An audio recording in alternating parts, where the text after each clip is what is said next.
estudou, no caso. Nós vamos trabalhar atomística e tabela periódica, propriedades periódicas. Esse aqui é um de cinética química do segundo ano. E você também vai ser colocado em grupo para se fazer um mapa conceitual. Muito bem, e aqui um mapa conceitual feito por mim, que é o layout da nossa disciplina no primeiro bimestre.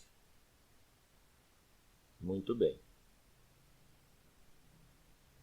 As atividades avaliativas propostas contemplando aspectos qualitativos e quantitativos com vários instrumentos facilitadores da aprendizagem. Quero também deixar claro que na LDB, Lei de Diretrizes e Bases da Educação, deve-se priorizar o qualitativo sobre o quantitativo. Então, nas minhas avaliações, nós vamos usar mais ou menos isto aqui. Isto aqui é um modelo que foi usado, até está na minha dissertação, para alunos.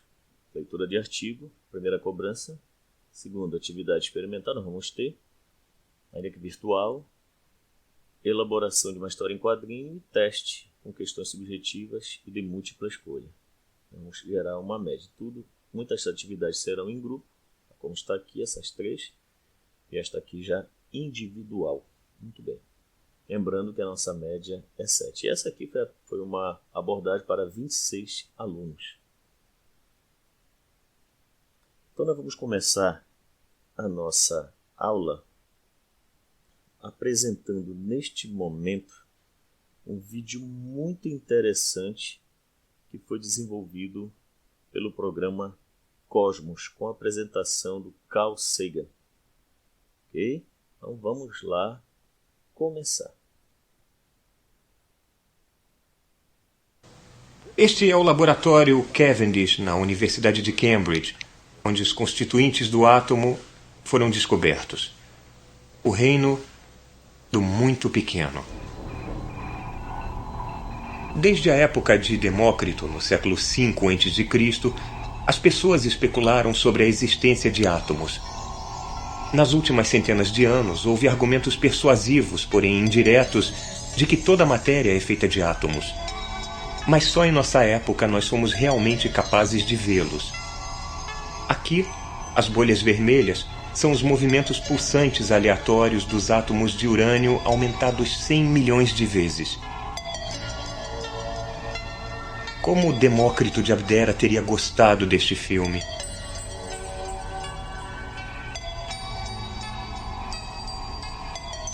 Nós aceitamos bem a ideia dos átomos. E mesmo assim, há muitos tipos diferentes, lindos e úteis ao mesmo tempo. Vejam.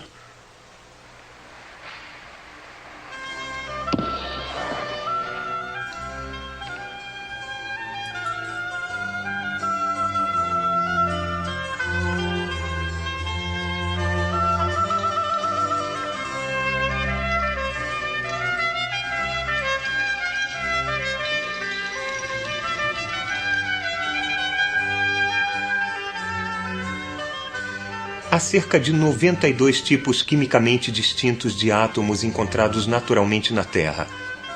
Eles são chamados de elementos químicos.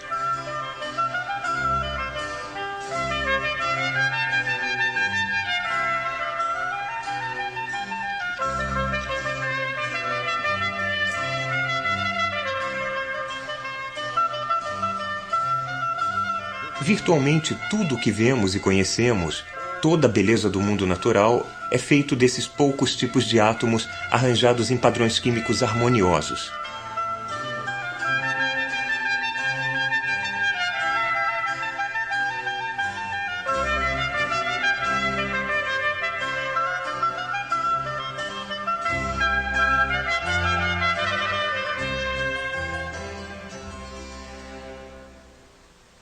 Aqui nós temos representados 92 deles.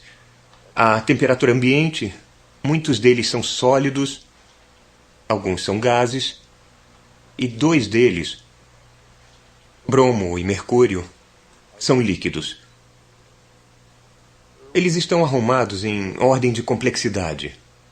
O hidrogênio, o elemento mais simples, é o elemento número 1, e o urânio, o mais complexo, é o elemento 92.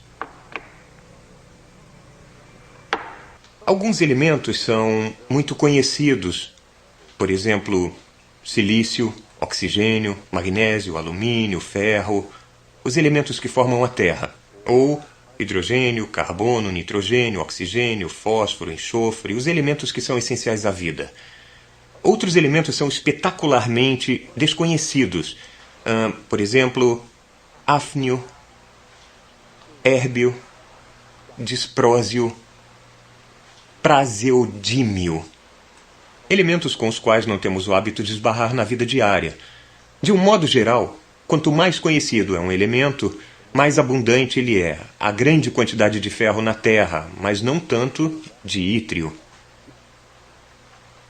O fato de que os átomos são compostos de apenas 3 tipos de partículas elementares, prótons, nêutrons e elétrons, é uma descoberta comparativamente recente. O nêutron só foi descoberto em 1932, e ele, como o elétron e o próton, foi descoberto aqui, na Universidade de Cambridge. A física e a química modernas reduziram a complexidade do mundo sensível a uma simplicidade espantosa.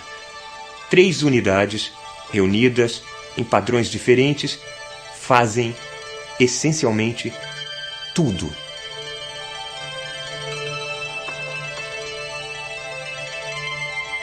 Um nêutron é eletricamente neutro, como diz seu nome. Um próton tem uma carga elétrica positiva e um elétron tem carga elétrica negativa igual. Já que cada átomo é eletricamente neutro, o número de prótons no núcleo deve igualar o número de elétrons, distante lá na nuvem de elétrons. Os prótons e nêutrons juntos formam o núcleo do átomo. Bom, a química de um átomo, a natureza de um elemento químico, depende apenas do número de elétrons que iguala ao número de prótons, que se chama número atômico. A química são apenas números, uma ideia que Pitágoras adoraria. Se você é um átomo e tem apenas um próton, você é hidrogênio. 2 prótons, hélio. 3, lítio. 4, berílio. 5 prótons, boro. 6, carbono. 7, nitrogênio. 8, oxigênio e assim por diante, até 92 prótons, e neste caso, o seu nome é urânio. Os prótons têm cargas elétricas positivas, mas como as cargas repelem umas às outras, então, por que o núcleo fica unido? Por que a repulsão elétrica dos prótons não faz o núcleo voar em pedaços? Porque a outra força na natureza não é a eletricidade nem a gravidade. É a força nuclear. Podemos pensar nela como ganchos de curto alcance que começam a trabalhar quando prótons e nêutrons ficam muito juntos. A força nuclear pode superar a repulsão elétrica dos prótons. Já que os nêutrons exercem forças nucleares, mas não forças elétricas, eles são um tipo de cola que une os núcleos atômicos. Um grupo de 2 prótons e 2 nêutrons é o núcleo do átomo de hélio e é muito estável. 3 núcleos de hélio, unidos por forças nucleares, fazem o carbono. 4 núcleos de hélio fazem o oxigênio.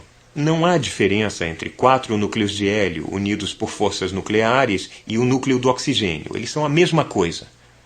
5 núcleos de hélio fazem o neon, 6 fazem o magnésio, 7 fazem o silício, 8 fazem o enxofre e assim por diante, somando 2 aos números atômicos e sempre fazendo algum elemento conhecido.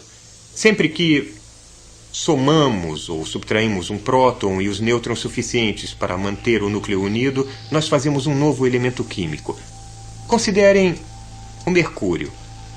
Se nós subtrairmos um próton do mercúrio e 3 nêutrons, nós o convertemos em ouro, o sonho dos antigos alquimistas. além do elemento 92, além do urânio, há outros elementos. Eles não ocorrem naturalmente na Terra. São sintetizados pelo homem e despedaçam-se muito rapidamente. Um deles, o elemento 94, chama-se plutônio e é uma das substâncias mais tóxicas conhecidas. De onde vêm os elementos químicos que ocorrem naturalmente? Talvez uma criação separada para cada elemento? Mas todos são feitos das mesmas partículas elementares. O universo, todo ele, em toda parte, é 99,9% de hidrogênio e hélio, os dois elementos mais simples. Na verdade, o hélio foi detectado no Sol antes de ser encontrado na Terra. Podem os outros elementos químicos ter evoluído de alguma forma do hidrogênio e do hélio? Para evitar a repulsão elétrica, prótons e nêutrons devem ficar bem unidos para que os ganchos que representam a força nuclear se prendam. Isto só pode acontecer a temperaturas muito altas, onde as partículas estão se movimentando tão rápido que não dá tempo para a repulsão elétrica agir. Temperaturas de dezenas de milhões de graus. Temperaturas tão altas são comuns na natureza. Onde? No interior das estrelas.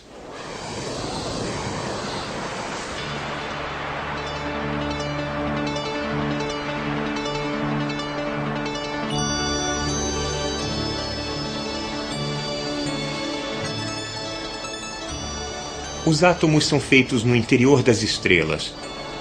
Na maior parte das estrelas que vemos, os núcleos de hidrogênio estão sendo misturados para formar os núcleos de hélio.